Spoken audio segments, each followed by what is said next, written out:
il va chez un coach et on lui dit est-ce que vous faites du sport? Et lui il demande et le sexe ça compte? Ouais. Et il lui dit bah oui évidemment. Et il dit ah bah alors non. On l'a déjà entendu. Ouais, c'est une blague que je connais. Non, t'as celle de Lille. Ah, ouais. Je dirais qu'on a une vie de famille assez mouvementée quand même, 6 à la maison. Voilà, avec un fils qui reste à la maison pour apprendre. Ça, c'est la nouveauté. Voilà, à la maison, oui. On fait souvent des jeux de société.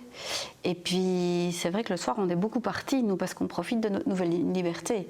Moi, je suis déjà quelqu'un qui bouge beaucoup à la base. Donc, je prends des cours de clown, des cours de théâtre. Je sors voir des copains, des copines. Enfin, je suis déjà beaucoup partie. C'était déjà le cas avant, mais depuis qu'on est polyamoureux, on profite de cette liberté. Et donc, en fait, on est beaucoup partis le soir. Et ça, on a dû quand même aussi un petit peu réorganiser, parce que moi, ça me dérangeait fort que les enfants, qu'on ne soit pas là à la maison, ni toi ni moi. Et donc là, on a des jours où on reste à la maison avec les enfants, et voilà. Donc ça, on a dû quand même un petit peu s'auto-coacher pour réorganiser un peu le bazar, quoi. Voilà, ben oui, on est 6, donc ça bouge.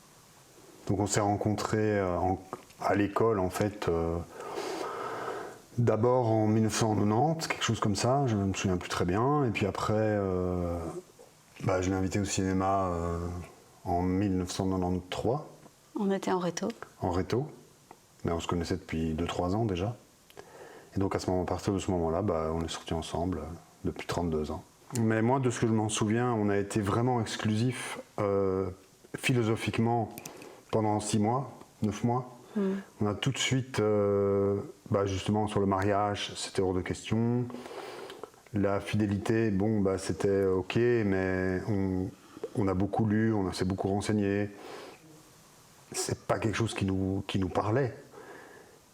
Mais bon, on était quand même baignés dans la monogamie, on va dire, dans l'exclusivité, ça nous rassurait, et donc on a mis énormément de temps à pouvoir ouvrir le couple. En théorie, on trouvait ça génial, en fait, vrai. le couple ouvert. Et quand on avait 24 ans, Patrick a eu une relation. Et moi, j'étais là, allez, je dois y arriver. Si, c'est la solution. Mais j'étais tellement dans la douleur, parce que ça pique quand même, c'est compliqué, que j'y arrivais pas. Donc j'ai dit, on arrête, s'il te plaît, on arrête. Puis là, ça a été compliqué. Hein. Oh, on s'est séparés, puis on est revenus ensemble. Oui, c'est une période un peu compliquée. On a un peu voulu, tous les deux à notre manière, forcer le truc. Parce qu'on n'était pas forcément prêts. Et donc voilà, ça s'est mal passé. On a réouvert le couple il y a 5 ans, je crois. De nouveau, ça s'est mal passé. Et donc, c'est très compliqué. Et on ne sait pas vraiment expliquer pourquoi, en une fois, ça a marché. Toi, quand tu me serres très fort, c'est comme un trésor. Et ça vaut de l'or. En janvier 2025, j'ai envoyé un petit message à quelqu'un que je connaissais déjà, avec une personne avec laquelle je faisais une activité hebdomadaire. Et c'est vrai que j'avais un petit crush sur cette personne. Et quand il m'a dit que lui aussi, il n'était pas indifférent, ça a déclenché chez moi quelque chose d'incroyable. Pendant 3 jours, j'ai pas mangé, j'ai bu un petit peu, mais ça a vraiment déclenché un truc énergétique assez fou. Par rapport à moi, ça va. J'ai eu des histoires. J'ai eu une rupture très difficile qui m'a fait un peu bizarre parce que le fait d'être en polyamour, je pensais que ça rendrait les choses plus faciles. Alors ce qui a rendu les choses plus faciles, c'est que Catherine m'a beaucoup soutenu. Et donc elle était très empathique, elle n'a pas vraiment eu, j'ai l'impression, de difficulté à gérer cette rupture. Ça m'a beaucoup aidé. Alors ça n'a pas été une histoire très facile, mais je suis tombée amoureuse plus. Est-ce que c'était parce que c'était la première personne avec laquelle la porte était ouverte que ça s'est passé? Je n'en sais rien. Mais encore à l'heure d'aujourd'hui, alors que cette histoire est finie depuis longtemps, depuis le mois de juin, je suis toujours folle amoureuse. Ce qui n'est pas facile. Les chagrins d'amour, ça fait partie du deal. Le plus intéressant, c'est que j'ai appris plein de choses sur moi. J'ai appris qu'il y a des choses sur la jalousie que je pensais très difficiles, qui finalement n'étaient pas si difficiles que ça, à savoir quand Catherine a des sentiments. J'ai appris aussi qu'on s'habitue. En fait, il y a des choses qui sont compliquées. Par exemple, un truc qui est vraiment dommage que je trouve, mais que j'ai du mal à sortir de ça, c'est la performance. Une pression sur la performance, sur être au niveau des autres, de susciter autant de désir, de susciter autant de passion. Et donc ça, il y a un travail à faire pour en fait avoir un travail de lâcher prise et d'éviter la comparaison. J'ai l'impression qu'en fait, c'est comme quand on goûte des aliments, ils ont des textures et des goûts différents, et en fait, comment peut-on aimer des personnes? Ça se fait tout seul. Et c'est juste, faut se dire que tout n'est pas au même niveau, que c'est juste des choses différentes, comme des bonbons, un bonbon goût ananas, un bonbon goût... Voilà, on n'est pas du tout dans la consommation, hein, c'est pas ça que je veux dire, mais que c'est quelque chose même qui ne se compare pas.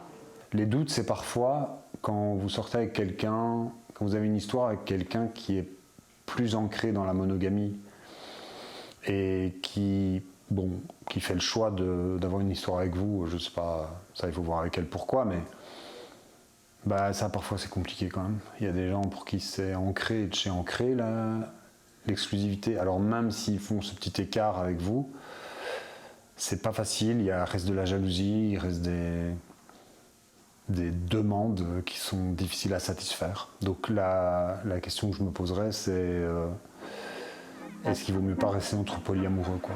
Viens, je t'emmène dans mon paradis bleu. Là où il y a du soleil, brillant pour deux. Alors nos règles dans le polyamour, on en avait pas mal au début, comme beaucoup de gens nous avaient dit en café poly, etc. Ça s'appelle une charte. Hein. Une charte, donc on a défini une espèce de charte. On se demande en fait des choses l'un l'autre. Voilà, on se demande des choses assez précises. Tiens, moi j'ai envie de savoir ça, j'ai envie de savoir ça. Il y a des choses très pratico-pratiques, hein, de sécurité par exemple, quand elle va voir une nouvelle personne ou quoi. Il y a des choses aussi, comme j'ai dit, il y a des jours où on s'occupe des enfants, où on ne peut pas sortir. Et puis il y a des choses liées à nos affects, aux choses qui ont... Par exemple, au début, on évitait d'aller dormir chez nos dates. Ça a vite sauté. On avait des demandes aussi très précises qui n'ont pas vraiment été respectées parce qu'elles étaient trop difficiles à appliquer dans la pratique. On est avec quelqu'un, il faut quand même être poli et tout ça. Donc ça, c'est des choses... On a beaucoup simplifié nos règles. Et donc, il reste des choses comme, par exemple, ne pas... nos dates... Enfin, nos amoureux, ou je ne sais pas comment on peut appeler ça, ils ne peuvent pas dormir à la maison. Et ils ne peuvent pas avoir de relations sexuelles à la maison, éviter qu'ils voient les enfants. Ça fait 32 ans qu'on est fidèles l'un à l'autre, on était les premiers amoureux l'un pour l'autre. Donc en fait, c'est comme un enfant qui rentre à Euro Disney et qui veut faire toutes les attractions. Et là, en fait, on se rend compte que parfois on est polysaturé et qu'on n'est pas raisonnable et qu'on continue.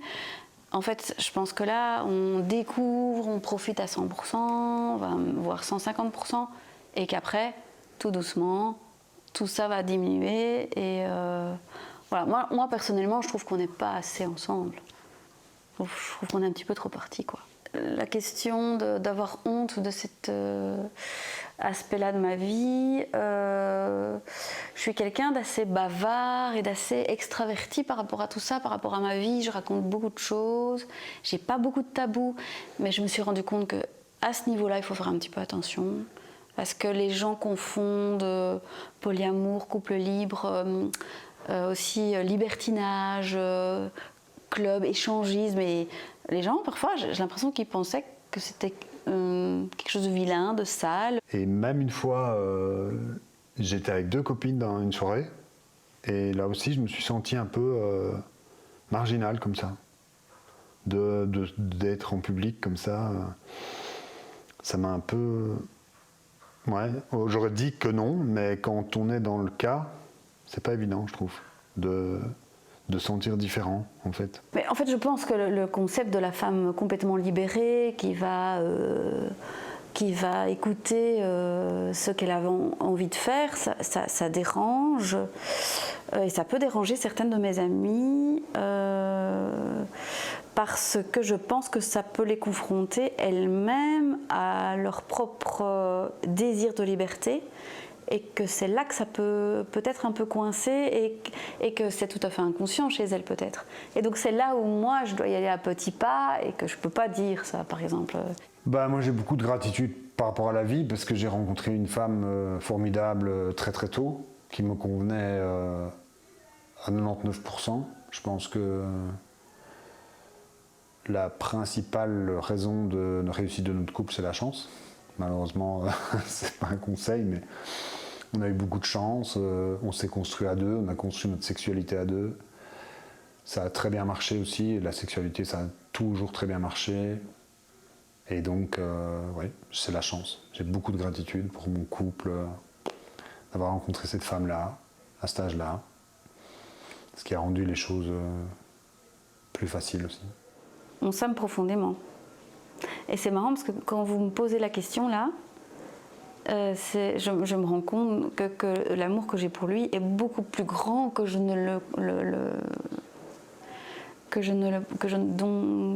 est beaucoup plus grand que je ne le pense en fait. Puisque j'ai eu cette émotion, je me rends compte qu'en fait je veux pas le perdre, qu'on s'aime fort, que cet amour est précieux, que cette histoire d'amour est une terriblement belle histoire.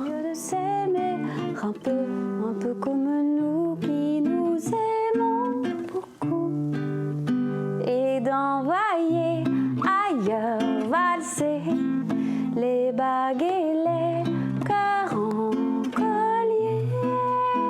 Car quand on s'aime très fort, c'est comme un trésor et ça vaut de l'or.